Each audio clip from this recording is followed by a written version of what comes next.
분들께서 요새 많은 관심을 가지고 계실 코로나 바이러스에 대해서 말씀드릴 건데요.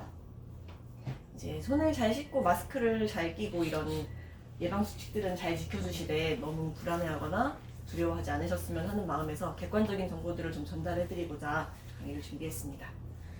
오늘 강의 내용은 대부분 중국의 국가위생건강위원회라는 곳에서 연구한 결과를 중간 발표한 것인데 진행형이기 때문에 조금 수정이 될 수도 있어요. 그 점 감안해 주시고 들어주시면 되겠습니다. 중국에서 중의사들에게 진료 방안을 내린 것 중에 이제 코로나 바이러스의 일반적인 특성에 대해서 발표한 것들이에요. 잠복기, 그러니까 감염이 됐지만은 증상이 나타나지 않는 시기는 3일에서 7일 정도가 일반적이고 최대 14일을 넘어가지 않습니다. 2주를 넘어가지 않고요. 그리고 주요 증상으로는 발열, 그리고 기력이 떨어지는 것, 그리고 마른 기침 등이 있고 추가적으로 간혹 이렇게 코막힘이나 콧물, 설사를 하시는 분도 있어요. 그리고 중증의 경우에는 7일 후에 호흡곤란이 오기도 합니다. 여기서 진행이 되면은 폐혈증 쇼크나 혹은 대사성 산증, 혹은 음구기능 대사장애 이런 것들이 나타날 수도 있다고 합니다. 치료 결과를 봤을 때 대부분은 예후가 양호하다고 해요.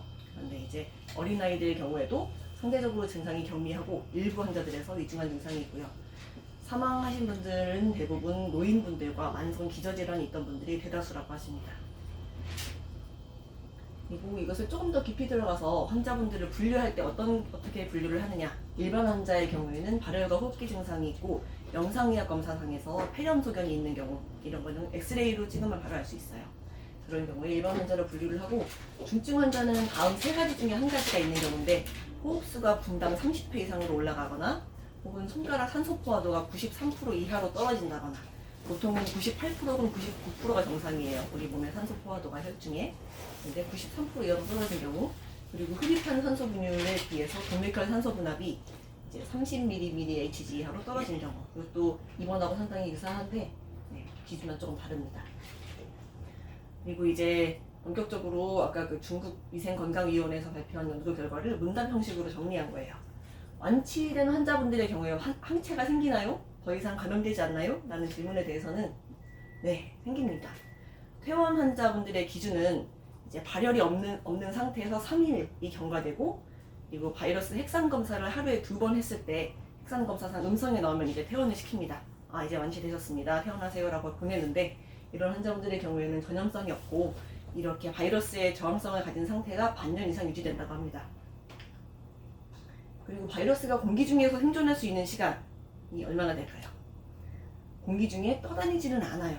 그런데 이제 기침이나 재채기를 통해서 나왔을 때 한 1, 2m 이내에서 가라앉습니다. 가라앉고 이렇게 엘리베이터 버튼이나 문 손잡이 같은 미끄러운 곳에 가라앉았을 때 수시간 정도 생존한다고 해요. 그렇게 길게 생존하진 않는데, 그리고 만약에 공기 중에 떠 있는다고 가정을 했을 때 온도가 20도, 그리고 습도가 40도 일정 조건에서는 5일간 생존할 수 있다고 하는데 이건 확률이 높지 않죠. 그리고 노출되면 모두 감염되나요? 모두 아픈가요? 그렇지는 않습니다. 네. 이게 신종이라는 것은 우리 몸이 아직 면역력을 갖추지 못했기 때문에 쉽게 전파되고 감염될 수 있지만은 모든 사람들이 아픈 것은 아니고 가치적인 저항력이 있기 때문에 대부분이 스스로 이겨낼 수 있다고 합니다. 그리고 감염이 됐지만 증상이 없는 경우에도 전염시킬 수 있나요? 전염이 되나요? 라는 물음에 대해서는 전염성이 있더라도 매우 약합니다. 그리고 이분들께서 변이도 발견되지 않았고요. 그리고 바이러스가 변이를 일으켰나요? 라는 질문에 대해서는 아닙니다. 단기간에 변이가 일어날 확률은 매우 희박하고, 그리고 변이가 아직 확인하지 못했다고 합니다. 그거에 대해서는 안심하셔도 되고요. 치료할 때 어려운 점이 무엇이 있나요? 라는 질문에 대해서는 역시나 관건은 치사율을 낮추는 것이죠. 네, 감염이 됐더라도 치사율을 낮추는 것인데, 그 예전에 조류 인플루엔자에 비해서 굉장히 진행이 좀 더딘 편이라고 해요. 이 코로나 바이러스의 경우에는. 다만 일주일 동안은 증상이 없이 잠잠하다가 증상이 경미하거나 잠잠하다가 열흘쯤 후에 갑자기 증상이 발전하는 것이 어려운 점이라고 합니다. 그래서 조기에 중증으로 발전하는 것을 발견하는 것이 필요합니다. 그것이 중요한 포인트라고 할 수 있죠. 반려견이나 반려묘에도 감염이 되나요? 라는 질문에 대해서는 환자가 고양이 개에게 옮기거나 혹은 고양이 개에게 감염돼서 환자에게 옮기는 사례는 지금까지 없었다고 합니다. 그것에 대해서는 걱정 안 하셔도 됩니다. 그리고 한약 복용이 효과가 있나요? 라고 질문을 받았을 때 인체의 면역력을 높여서 감염 확률을 낮춰줬고, 그리고 감염이 된 경우에도 병과 싸우는 데 도움이 됐다고 하는데요. 구체적으로는 경증 환자분들에 대해서는 중증으로 전이되는 확률이 현저하게 감소가 됐고, 중증으로 간 환자분들에 대해서도 혈중 산소 포화도를 개선시켜서 호흡곤란을 완화시키는 데 도움이 됐다고 합니다. 그래서 한약을 이용해서 우리 인체가 바이러스와 싸울 수 있는 힘을 길러주고 증상이 점점 완화되는 데 도움이 될 수가 있겠죠. 그런데 한 가지 참고로 말씀드리면은, 얼마 전에 중국에서 쌍황령이라는 약재가 굉장히 유행을 했어요. 혹시 들어보신 적 있으신가요?